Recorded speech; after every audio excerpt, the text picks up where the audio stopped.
Aujourd'hui, on peut affirmer qu'il y a un lien entre la consommation de cannabis et le risque d'entrer en schizophrénie. La schizophrénie est une maladie psychiatrique chronique qui est marquée par des troubles intellectuels, des troubles émotionnels, qui est très handicapante.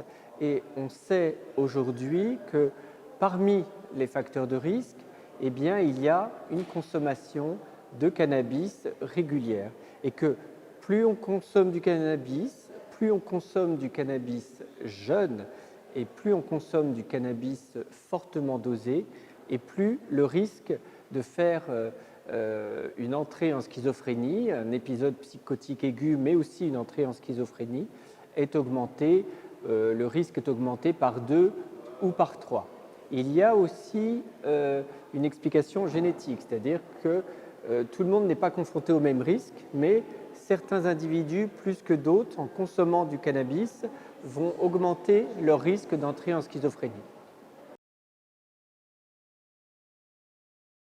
Quelles sont les propriétés du cannabis dernière génération? Eh bien, il est marqué par un dosage plus important en éléments actifs et donc à ce titre-là, il est plus dangereux. Et donc les effets du cannabis peuvent être de l'apathie, du retrait, aussi une certaine détente psychique, c'est aussi pour ça que les gens en prennent, mais on peut voir aussi des moments un peu de rupture avec la réalité, ça peut aussi déclencher des hallucinations, bref, des symptômes qui peuvent ressembler aux symptômes d'un état psychotique aigu.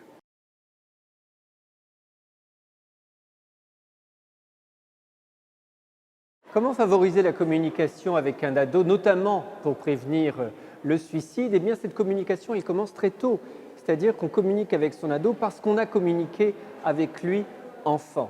Donc, c'est important de parler avec son ado à toute occasion, que ce soit à table, que ce soit à l'occasion d'un déplacement informel ensemble.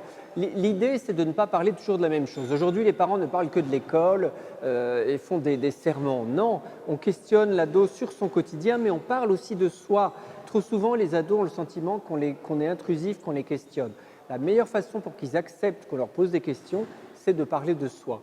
Donc on parle avec un ado, j'allais presque dire, comme avec un adulte, c'est-à-dire qu'on se confie aussi à l'adolescent si on veut qu'il se confie à nous. Alors on n'est évidemment pas obligé de lui dire tout ce qui nous concerne, toute notre intimité, mais il faut que ça ressemble davantage à un échange plutôt qu'à un discours professeur-élève. On est évidemment disponible, on repère quand il ne va pas bien, même s'il n'a pas envie de nous parler, il n'est pas sourd pour autant, donc on peut lui parler. On peut faire les questions et les réponses, il entend et il peut en profiter. Et puis, pour prévenir le suicide, il faut évidemment être attentif aux manifestations de tristesse, aux changements de comportement, à l'isolement, aux difficultés scolaires. Quand il y a une succession comme ça de changements, eh bien, on peut poser la question, mais on peut aussi dire clairement à son ado: est-ce que tu as des pensées sombres? Est-ce que tu as des idées noires? La question du suicide ne doit pas être tabou.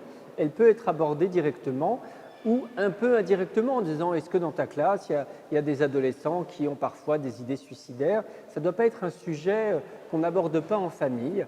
Donc il ne faut pas hésiter, surtout si on a une suspicion, de poser directement la question à son ado.